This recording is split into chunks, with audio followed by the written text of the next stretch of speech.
Alright friends, in this lesson we will learn how to get input from the user.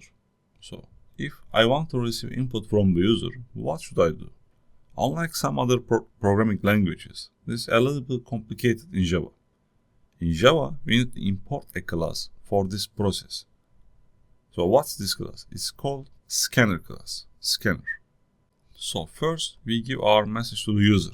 So user should know what he or she should do. Okay, I give my message. I say, please enter a number. Okay, I want to take the number on the same line. That's why I use print here. So by using Scanner class, we can receive values from the user. So what's the class? Later on, when we get to the object-oriented programming, we will understand it more clearly. But I come here, I say scanner. You see, if I click enter, it's automatically imported here, java.util.Scanner. I imported this class. And then I am creating an object and naming it input. I say scanner input. This is my object. And say equals to. Then I instantiate the class using new scanner. Okay. And inside it, I write system.in.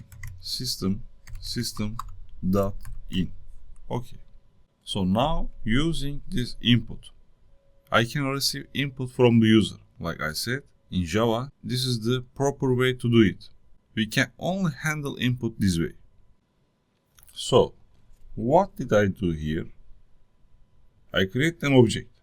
Now, let's take a number as input. So, I will assign this number to a variable. So, let's say I come here, int number equals to. Then I will use the object I created, which is input. And then I will use this object methods. Look, there are many things available, right? These are all methods. All of them are defined inside the class. So what will I do? I will use them. So if I want to get an integer, how it is defined inside?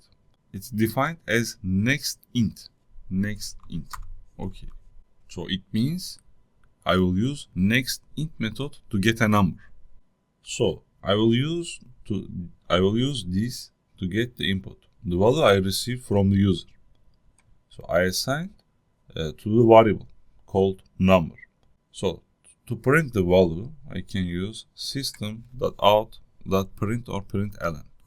I come here, I say, I can copy these, by the way. I can copy and I paste it. I say println, and then I say the number value is the number value is, and then I use plus operator to combine them. And then what's my variable name? Number. I come here, I say number. This joins strings and the variable value. Okay. So let's check what we have done. I run the program. So I compile first, and then I run it. You see, please enter a number. Oh, I didn't save it, sorry.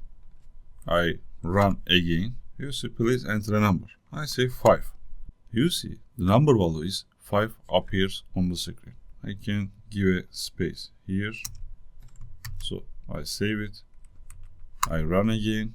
I say 5. You see, it's more clear. The number value is 5. Okay, that's great. We will get float, double, string from the user too. We will see them in our next lessons.